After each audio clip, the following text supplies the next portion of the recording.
Bom dia, que a paz do Senhor esteja com todos, um ótimo domingo, domingo que se inicia, que Deus abençoe, guarde a tua vida, a tua família, em nome do Senhor Jesus.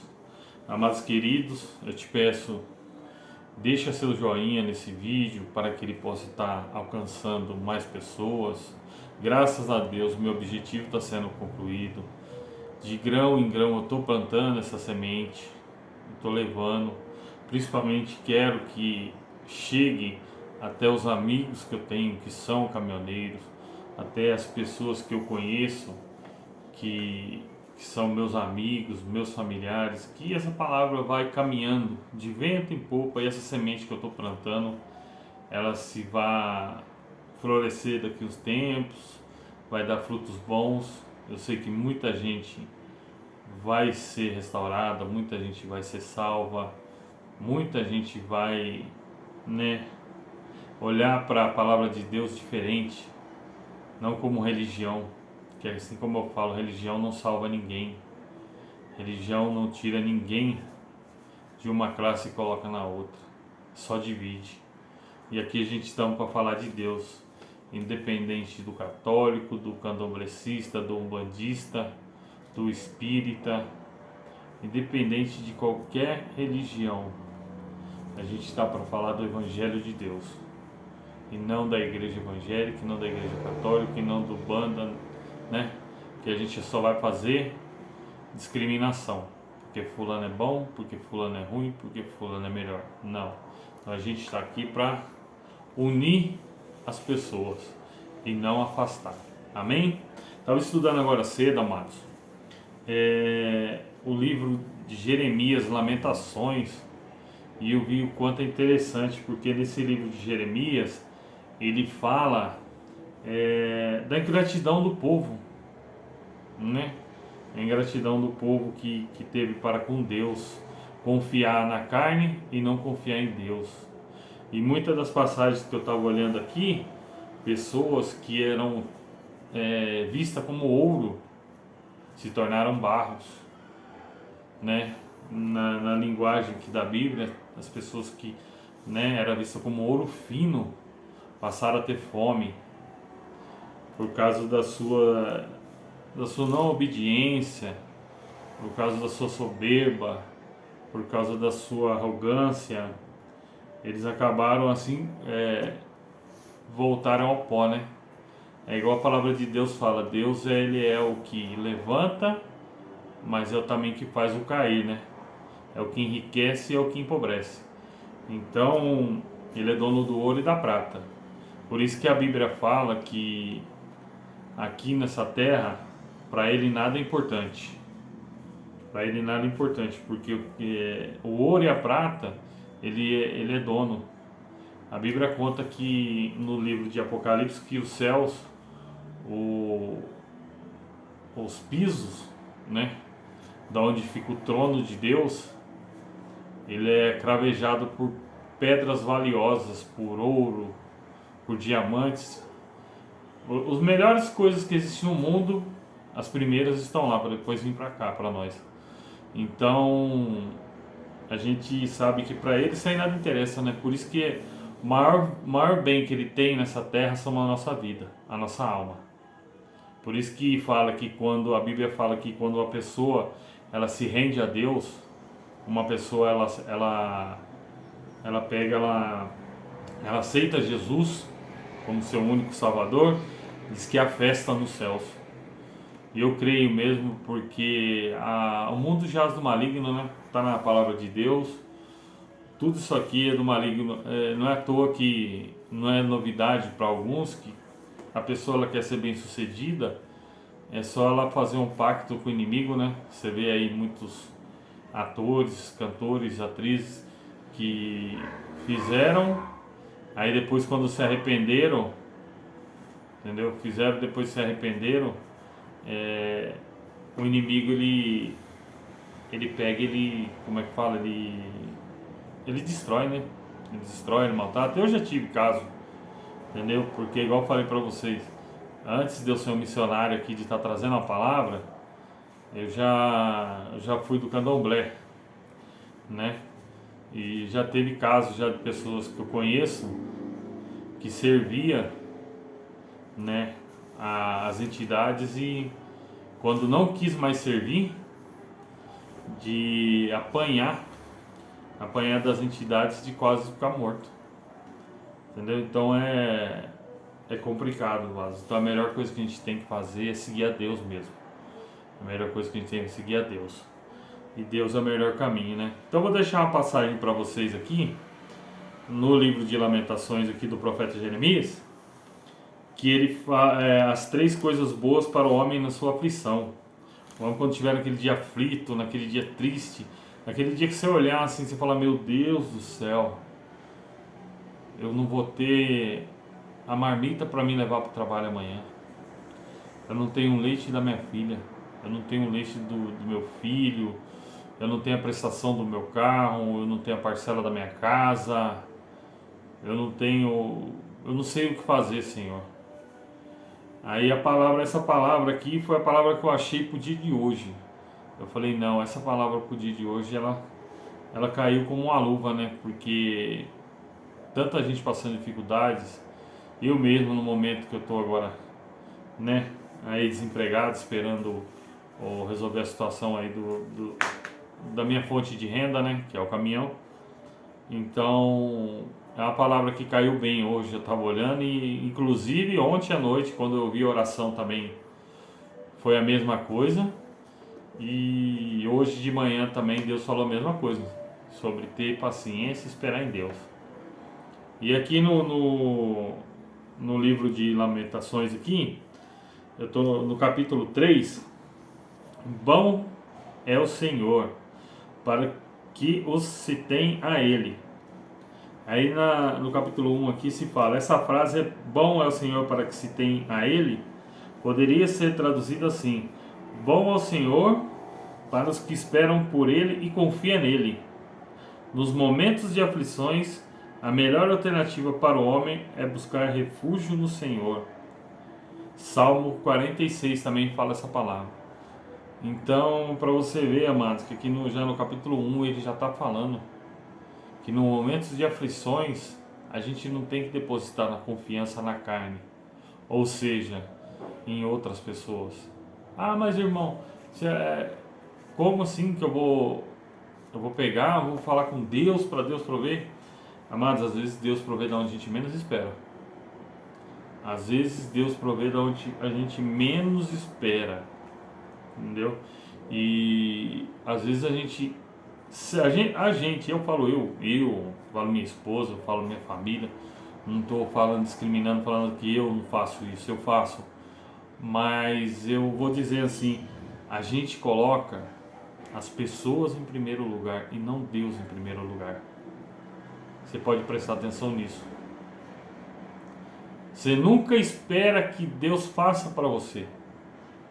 Você sempre vai procurar a ajuda em alguém. Entendeu? Então, a gente é falho, a gente é carne, a gente é falho. No capítulo 2, o salmista, ele diz assim: provai e vede e que o Senhor é bom, bem-aventurado o homem que nele confia. E no capítulo 3, o profeta Naum escreveu: o Senhor é bom, uma fortaleza no dia de angústia, e conhece os que confiam nele. Então, aqui nesses 3 primeiros versículos aqui que eu falei, o Deus já está se mostrando. Deus já está falando: confia em mim. Confia em mim que eu aliviarei. Eu vos aliviarei. Eu vou tirar a sua aflição, eu vou tirar a sua angústia, eu vou prover. Entendeu? Como diz, ele faz chover no deserto, faz brotar água no deserto. Entendeu? A Bíblia conta que no começo, quando Abraão pegou seu povo e foi levar para a terra prometida, a Bíblia fala que de noite uma cortina de fogo andava do lado do seu povo, e de dia uma nuvem fazia sombra para o seu povo. Todo mundo sabe que no deserto De dia, calor escaldante de 50, 60 graus. E de noite, as temperaturas ela cai ao extremo, até -0. Então, para você ver que Deus, Ele provê, Ele faz mesmo o vinho a água se transformar em vinho. Entendeu? E aqui, ó, no capítulo 2, bom é ter esperança e aguardar em silêncio a salvação do Senhor. Aí a gente vai no capítulo 1. Bom é ter esperança, porque a esperança alivia a aflição e alimenta a expectativa de vitória sobre a dificuldade. A esperança faz a seguinte pergunta ao aflito: por que está abatida a minha alma? Por que te perturbas dentro de mim? Espere em Deus, eu ainda o louvarei na salvação da sua presença. Porque é o que geralmente a gente tem.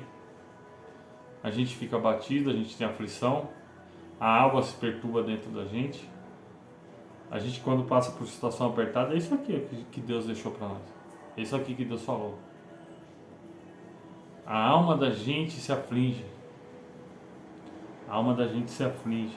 Ô irmão Eduardo, mas você está passando uma coisa boa da Bíblia, você está falando só em coisas boas, a realidade não é essa. Eu sei que a realidade não é essa, amados. Mas a minha função é essa aqui. A minha função de evangelizador aqui, a minha função é essa. Você já pensou se eu viesse aqui para falar de coisas ruins? Se eu viesse aqui para trazer coisas ruins para você, já basta a televisão que traz coisas ruins para nós. Eu tenho que vir aqui trazer esperança. Eu tenho que vir aqui trazer a alegria, a esperança para vocês. É que vocês confiem em Deus, que eu confie em Deus, que a minha família confie em Deus, que Deus ele vai prover na dificuldade. No capítulo 2, o salmista diz no capítulo 62, versículo 5, o salmista diz: ó minha alma, espera somente em Deus, porque dele vem a minha esperança. No capítulo 3, o salmista continua, no capítulo 40, no versículo 1, afinal, aflições, você poderá dizer: esperei com paciência no Senhor, e Ele se inclinou para mim e ouviu o meu clamor. Isso aqui para finalizar, amados. Paciência, porque as coisas de Deus não é no nosso tempo. Esperei com paciência no Senhor, Ele ouviu as minhas orações. Só que de tudo para a parte de Deus tem vamos dizer assim, tem uma dificuldade, né? Porque tem coisas que acontecem que o inimigo ele vem e coloca no nosso coração amargura. Aí a gente blasfema. Aí a gente levanta a voz, a gente olha para o céu: por que está acontecendo isso? Por que isso está acontecendo? Por que o Senhor está permitindo? Tudo nisso entra a blasfêmia. Eu vou citar uma parte interessante. Uma parte interessante que é em Jó. No livro de Jó, o inimigo vai até Deus. E o inimigo fala, Deus pergunta para ele de onde vem. Ele fala: de rodear e vagar a terra por aí. Aí Deus pergunta para ele: viu meu servo Jó? Homem obediente, temente, não se levanta contra Deus, não blasfema. Aí o inimigo fala para ele: sim, sim, Senhor. Ele é tudo isso porque o Senhor colocou uma sebe de fogo nele. Uma sebe significa um muro de fogo, né? E em volta dele e da família dele. Então o inimigo não tocava. O inimigo não podia tocar em Jó. E aí o que aconteceu? O inimigo falou para Deus, falou: ó, se tirar daquele muro de fogo, eu garanto para você que se eu tocar em Jó, ele vai blasfemar com o Senhor. Só que Deus conhecia o coração de Jó, né? Deus sabia. Só que Deus permitiu. Deus permitiu que o inimigo fosse lá. Eu vou resumir para não ficar muito longo. Que o inimigo fosse lá. Primeira coisa, o inimigo fez com que os funcionários de Jó roubassem todo o rebanho dele. Segunda coisa, veio um vento do Oriente e derrubou a casa de Jó. Matou os 10 filhos de Jó que estavam jantando. Colocou uma lepra em Jó da sola do pé ao alto da cabeça. Jó fedia. Você imagina você doente. Você sabe que se você tiver uma ferida, uma inflamação na perna, na mão, que Deus te livre desse dia mal. Mas se você tiver uma ferida em qualquer lugar, você sabe que isso fede, entendeu? Inflama, fede. Agora você imagine Jó, era do pé à cabeça, não tinha um lugar. O Jó falava e ele tinha mau hálito por causa da doença. E Jó não blasfemou. Os amigos de Jó chegaram até Jó, 3 amigos mais próximos de Jó chegaram até Jó, não conseguiram orar por Jó. Viu a situação de Jó, começou a chorar, não conseguiu orar. Sabe o que Jó fez, meus amigos, meus amados? Jó dobrou seu joelho, colocou no chão e orou pelos amigos. Aí por isso que eu venho e eu falo aqui para vocês todos os dias. Eu oro pelo meu pai, pela minha mãe, pelos meus irmãos, pelos meus amigos, pela minha família, pela minha vida. Primeira coisa que eu faço é orar por eles, é orar por vocês. Mesmo que eu não conheça, nas minhas orações, no meu almoço, eu peço para essa alimentação chegar em todas as famílias, até no mais longe, que seja lá no Xingu, lá no finalzinho do país, entendeu? Em qualquer lugar, que Deus não deixe faltar a providência na mesa dos filhos dele. Então Jó orou pelos seus amigos. Aí Jó orou pelos seus amigos, na mesma hora, creio eu que, né, não fala na Bíblia, mas nossa, deve ter sido aquilo ali. O inimigo se retirou, né, com a vergonha. O inimigo se retirou e Jó foi restituído 3 vezes mais. A Bíblia fala que Jó, na época, foi o homem mais rico do Oriente. Não foi um dos homens, não. Jó foi o homem mais rico do Oriente. Não existia homem naquela época mais rico que Jó. E a Bíblia também falou que Jó, a mulher de Jó deu à luz aos filhos de Jó, e as filhas de Jó foram as mais bonitas do Oriente. Os filhos de Jó, não existia pessoas mais bonitas naquela época do que os filhos e as filhas de Jó. Então, agora você imagine, você perdendo sua família inteira, eu perdendo minha filha, né? Que Deus não livre desse dia mal. Mas fala, a gente é carne, será que a gente seria como Jó? É difícil de falar, amados. É difícil, mas é difícil até de pensar. Mas é igual eu falei para vocês, eu trago aqui uma reflexão, eu busco na Bíblia, e eu estou aqui para a gente se unir. Eu não estou aqui para afastar ninguém, seja qualquer religião. Quero passar o amor de Deus. E que Deus ele traga para nós esperança, porque a gente vive num mundo onde a esperança está indo embora. Então a única coisa, eu vou falar, igual um amigo meu me falou, Du, ele falou, parabéns por você ter essa iniciativa de criar esse canal, de trazer essa palavra, porque a palavra de Deus é sempre bem-vinda. A gente precisa da palavra de Deus. Então o que eu quero é isso aí, é unir tanto o católico, o umbrecista, o canobrecista, o espírita, o evangélico. Eu quero a união de todos. Eu não quero separar ninguém, porque não é isso que Deus quer. Quando Jesus se materializou em carne, que ele veio para a terra, ele não pregava em nenhuma igreja, ele não tinha nenhuma casinha não que ele pregava. Ele pregava em barco, ele pregava em morro, ele pregava em tudo quanto é lugar. Ele não tinha um templo não, mas ele deixou sim a casa de Deus para a gente se reunir, para a gente orar, onde tem a consagração, mas não deixou a divisão de religião não, tá bom? Quero que vocês tenham um domingo abençoado. Se inscreve no canal, passa para os seus familiares. Creio que o que eu falo aqui não é de mim, é igual pedir para Deus agora de pouco. Seus filhos ouçam o que o Senhor quer que chegue até eles, e não o que eu quero falar. E é isso que é meu intuito, tá bom, amado? Que Deus abençoe, se inscreva no canal, deixa o joinha, porque o YouTube vai saber que está sendo uma coisa interessante, uma coisa boa, ele vai repassar, tá? Fiquem com Deus, que Deus abençoe. Vou deixar uma oração, vou fazer um pedido aqui para vocês, e que Deus abençoe.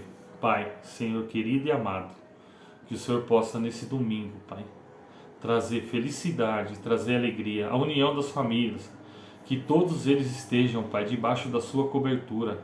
Senhor de misericórdia, que não exista contenda, que não exista intrigas, que não exista inimizade. Senhor, que o Senhor possa visitar aonde quer que for, Pai, desde uma tapera, meu Senhor, desde de uma casinha de sapé, Senhor, até uma luxuosa de uma mansão, a vida de cada um deles, Pai. Toma nas suas mãos, Pai, o globo terrestre, traz sobre a nossa terra, Pai, a paz. Que o Teu Espírito, Pai, possa reinar entre nós. Em nome do Senhor Jesus, eu abençoo, Pai, desde já a todos aqueles que estão ouvindo, Pai, essa palavra e todos aqueles que ouvirão, Pai, em nome do Senhor Jesus. Meu Deus, eu entrego a vida de cada um nas suas mãos. Pai nosso que estás no céu, santificado seja o teu nome. Venha a nós o teu reino, seja feita a tua vontade, assim na terra como no céu. O pão nosso de cada dia nos dai hoje. Perdoe as nossas dívidas, assim como nós perdoamos aos nossos devedores. E não nos deixes cair em tentação, mas livra-nos do mal. Pois teu é o reino, o poder, a honra e a glória, hoje e amanhã e para todos sempre. Amém. Graças a Deus. Fiquem com Deus. Um ótimo domingo.